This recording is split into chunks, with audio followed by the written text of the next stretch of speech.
The alarm clock doesn't ring anymore, it died 2 months ago, like most things in Evan Carter's apartment. Still, he wakes before dawn, pulled from shallow sleep by habit and the soft wheeze of the baby monitor. He sits up, head throbbing from exhaustion, and listens to the steady breathing of his 4-year-old daughter in the next room. That sound is the one constant he trusts that anchors him. He works quietly in the kitchen, scraping together breakfast. Half a banana, dry toast, a plastic dinosaur on the table beside a cup of milk. The tiny creature stares back at him like a reminder that imagination still exists here, even if magic feels far away. Welcome back, my amazing family and friends. If you're all set to enjoy this story, make sure to subscribe and tell me in the comments where you're watching from, because tomorrow, I'll be dropping another exciting story you're sure to love. Now, let's jump right in. Evan's uniform shirt smells faintly of bleach and stale coffee. He buttons it anyway. There's no time for laundry today, not when the rent's late, the sitter's sick, and his supervisor has already given him one last warning. On the way out, his daughter, Mia, clings to his leg. "Daddy, are you coming home before dark this time?" He forces a smile. "I'll try, sunshine." But they both know what "try" means. Outside, the city is still gray, the kind of morning that feels like it hasn't decided whether to begin or give up. Evan jogs toward the bus stop, juggling a thermos, a folder of overdue bills, and the ghost of the life he thought he'd have by 35. Once, he was a mechanical engineer before layoffs, before custody court, before the world shrank to survival. Now he's a maintenance worker in the very corporate tower that chewed him up and spat him out. As he boards the bus, the driver nods, and Evan nods back, two tired men acknowledging a quiet war no one else sees. Across the city, in a high-rise of glass and silence, Amelia Royce sits barefoot on her balcony, a mug of ginger tea steaming beside her. Her phone buzzes endlessly with notifications, market updates, board memos, congratulatory messages wrapped in thinly veiled curiosity. No one knows she's the anonymous majority owner of Royce Industries, the global conglomerate her late father built and nearly destroyed. No one knows, because she wanted it that way. To them, she's just Amelia Royce, philanthropist, investor, woman with too much power and not enough patience. To herself, she's a woman carrying more than just a child. She's carrying the weight of her father's legacy, the scrutiny of the press, and the quiet fear that money can't buy protection from heartbreak. Her reflection in the glass shows the faint curve of her belly. 7 months. Alone. She remembers the ultrasound technician's soft smile, "He's strong." Strong. The word stuck in her throat like a prayer she didn't know how to say. She once believed control was safe. That if she kept everything in order, her investments, her image, her emotions, nothing could hurt her. But lately, control feels like a prison. Amelia checks her calendar. Another meeting. Another round of executives who will nod politely, unaware that the woman funding their empire is the same one they gossip about in elevators. She closes her laptop and stands, hand braced on the railing as the wind moves through her silk robe. From up here, the city looks small, manageable. But she knows better. The ground always finds you eventually. The morning converges on two very different paths. Evan navigating a maze of hallways in the same building where Amelia's name graces the letterhead, though he doesn't know it. The elevator dings open. Evan steps out with his toolbox, nodding to the receptionist who never remembers his name. He keeps his eyes low, his posture humble. Invisibility is safe. He repairs a flickering light in the executive lounge, catching snippets of conversation, stock prices, strategy, golf. It's another world entirely. A world where problems are abstract, not measured in hours of childcare or grocery receipts. For a brief moment, he glances out the window. The city stretches below, limitless, indifferent. A soft kick inside Amelia's stomach interrupts her meeting. She hides the wince, pressing a hand beneath the table. Her assistant whispers, "Do you want me to reschedule?" Amelia shakes her head. No. I'm fine. Always fine. The word has become armor. She finishes the meeting, signs the papers, and leaves early. Her driver offers to escort her, but she declines. She needs air, movement, something unchoreographed. That afternoon, rain began to fall thin, silver needles against concrete. Evan, drenched and exhausted, leaves work carrying a cardboard box filled with tools he's been told not to take home. Policy, the new manager said when Evan asked why. Policy.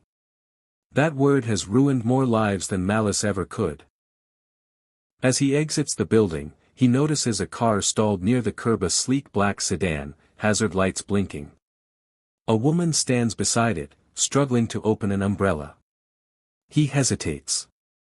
She's clearly wealthy, probably with someone on the way to help. But something about the scene, the way she braces herself, one hand over her stomach, face pale, cuts through his fatigue. He jogs over. "Are you okay?" She looks up, startled. Rainwater beads along her lashes. Her voice trembles.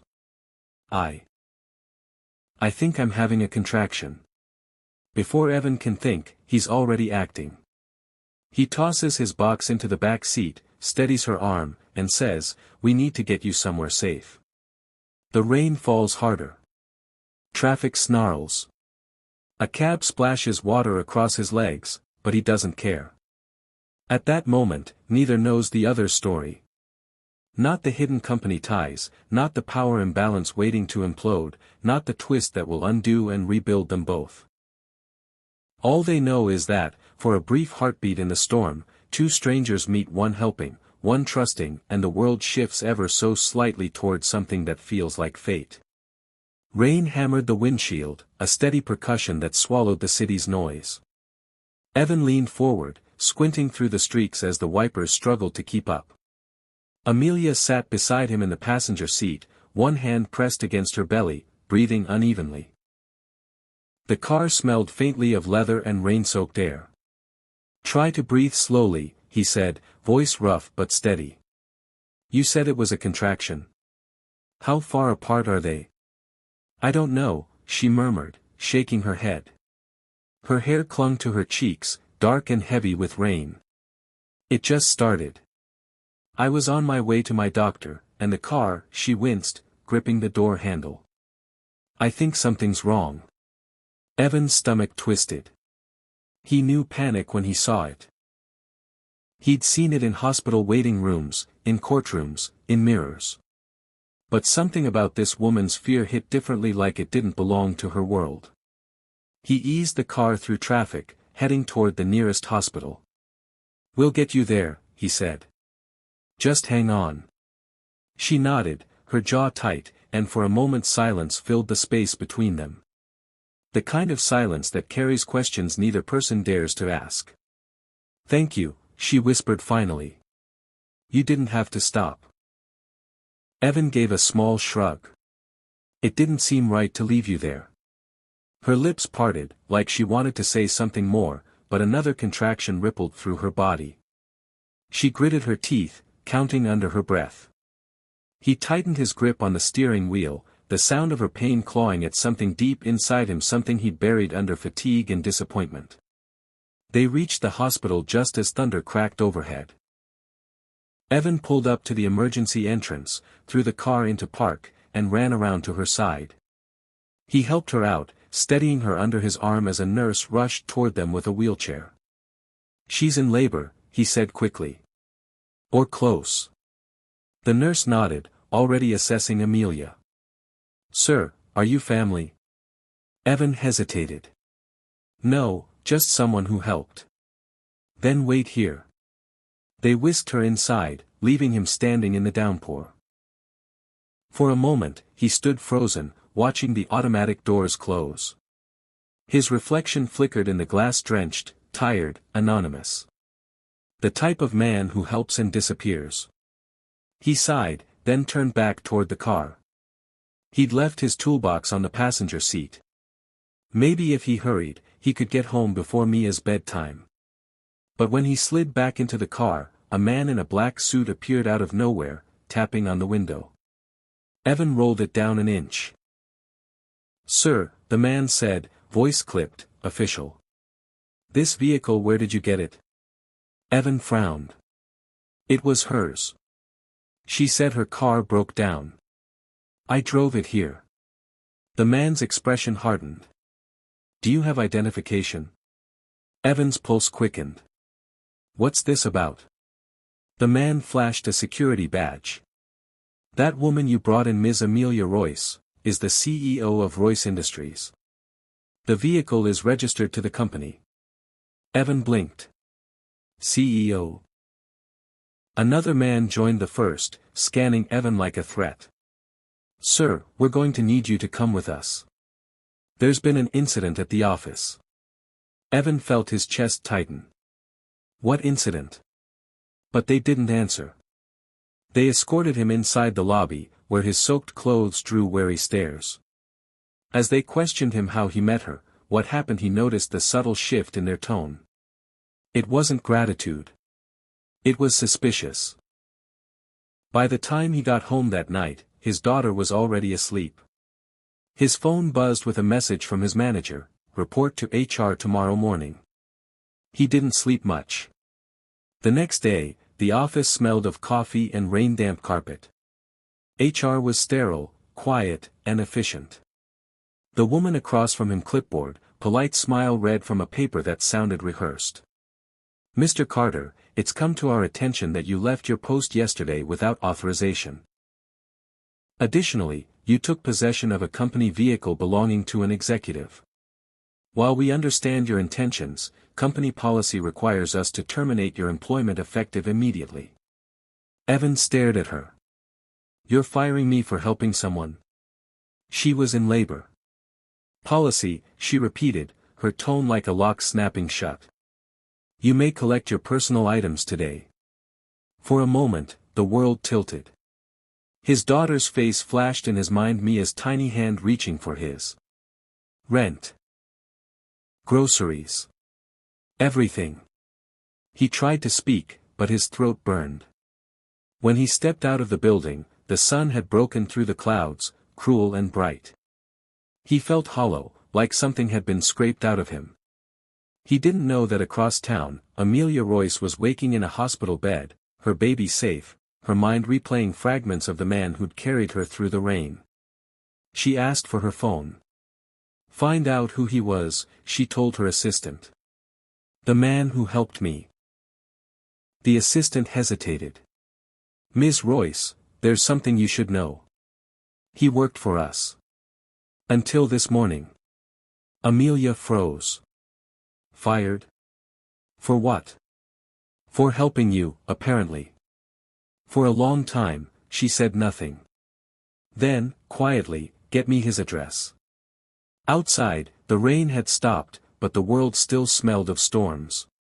Neither of them knew it yet, but the moment that had upended their lives was only the beginning. Evan spent the next 3 days moving through life like a man underwater. The air felt thick, his body heavy. He went through the motions, packing lunches, walking Mia to preschool, filling out job applications, but nothing pierced the numbness that had settled inside him. Each rejection email hit like a dull echo. "We've decided to move forward with other candidates." He didn't even bother finishing the messages anymore. He didn't tell Mia the truth. When she asked why he wasn't wearing his work uniform, he smiled and said, "Daddy's on vacation." She grinned, believing him, and he tried to let that small lie be enough to keep her world intact. But when she went to bed, the quiet in the apartment became unbearable. He thought about the woman from the rain more often than he wanted to admit, the way she had clutched his arm, her face pale and fierce at once, how she had whispered thank you like she meant it. He wondered if she was okay. If her baby was okay. If she even remembered him. Probably not. People like her didn't live in the same world as people like him. Still, every time the phone rang, his pulse jumped. Maybe it was the company calling to make things right. Maybe someone had realized the mistake. But it was never that. Just spam calls, overdue bills, reminders that the universe didn't care about good intentions. Across the city, Amelia sat in her penthouse, staring at the newborn asleep in his bassinet. His chest rose and fell in small, steady breaths, each one both miraculous and terrifying. The hospital had cleared her, and she had come home surrounded by flowers and sterile congratulations. None of it felt real. She couldn't stop thinking about him, the man in the rain. The one who helped her when everyone else just stared. She had tried to do something called HR herself, demanded to know why an employee had been terminated for showing basic humanity. The director's response was cold, bureaucratic. Company policy does not allow exceptions. Policy. The word tasted like ash. She knew what her father would have said, don't interfere. Emotion is weakness. But the thought of Evan Carter fired, struggling made something twist inside her. Maybe it was guilt. Maybe it was something else. She wasn't sure which scared her more. Her assistant entered quietly. Ms. Royce, we located his address. Amelia nodded. Thank you. Leave it on the desk. But she didn't pick it up.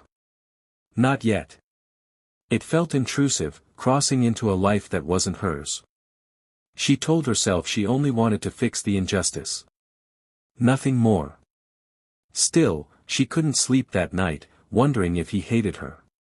By morning, Evan's savings were nearly gone.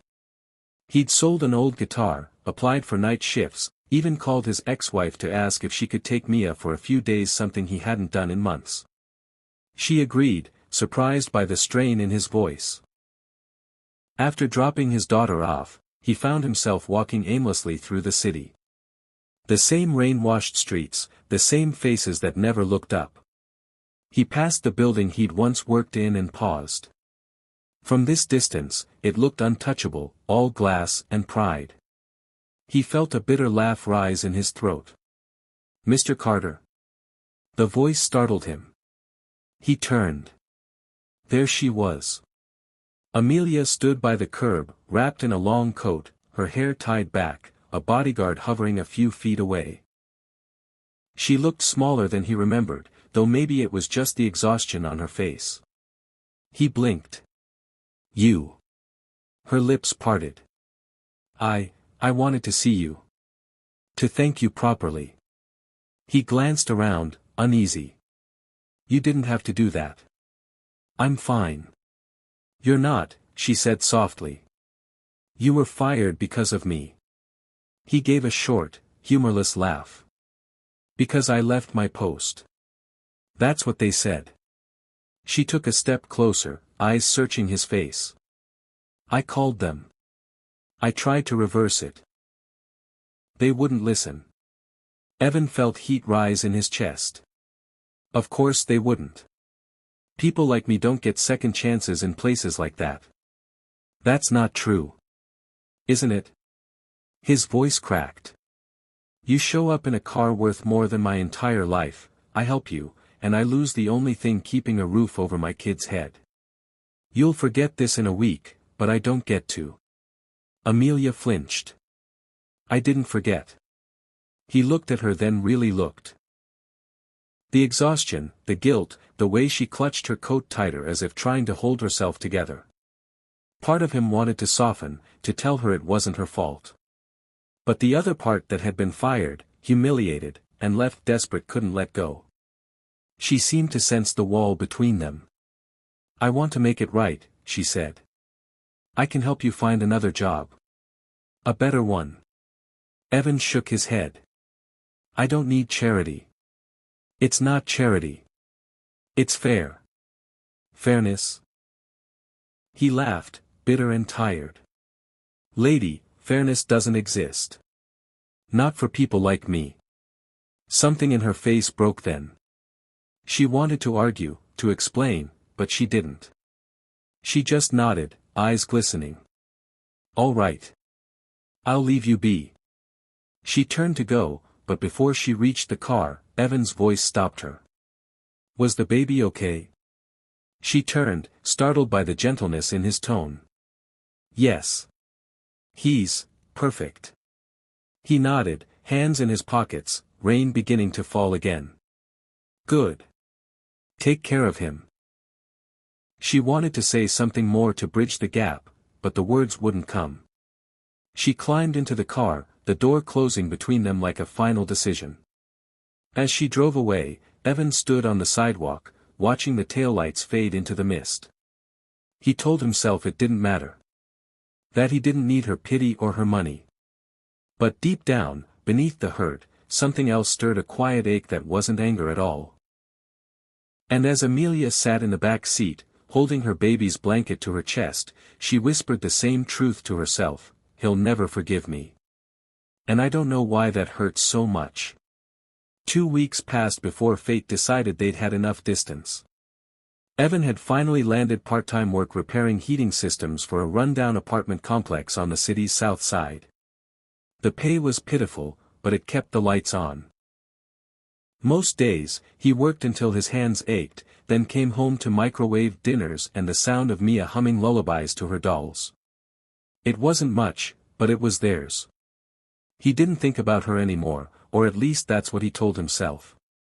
But sometimes, late at night, when the city went quiet, he'd catch flashes of rain and dark eyes and the way her voice had cracked when she said, "I'll leave you be."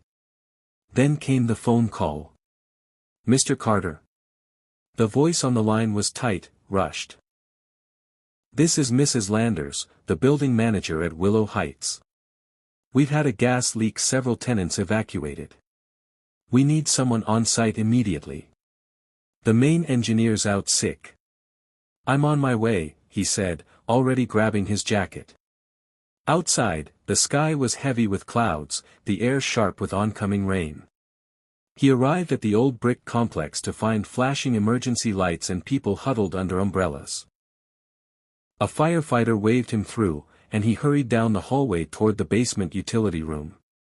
That's when he heard a baby crying. At first, he thought it was just one of the tenants, but as he passed a stairwell, the sound sharpened, panicked. He turned the corner and froze. Amelia. She was standing there in the chaos, holding her infant close to her chest, trying to shield him from the acrid smell of gas.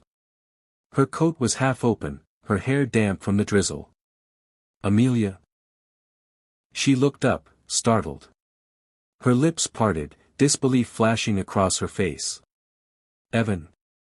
For a moment, the world narrowed to just them, the hum of danger fading beneath the weight of recognition. He stepped closer. "What the hell are you doing here? This isn't a safe place." "My friend lives here," she said quickly. "She called she couldn't get out with her baby. I came to help, but by the time I got here, the firefighters had already evacuated her building. I was trying to leave when the alarms went off." "You shouldn't be anywhere near this," he said, taking the baby carrier from her hands before she could argue. "Come on." The firefighters shouted from the far end of the hall something about the basement. The smell was stronger now, sharp enough to sting the eyes. Evan's instincts kicked in. He guided her toward the stairwell. "We need to move. The line could blow."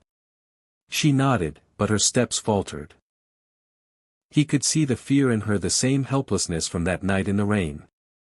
Without thinking, he reached for her hand, steadying her. They moved through the smoke together, one cautious step at a time. By the time they reached the exit, both were coughing, eyes watering. He handed the baby to a paramedic.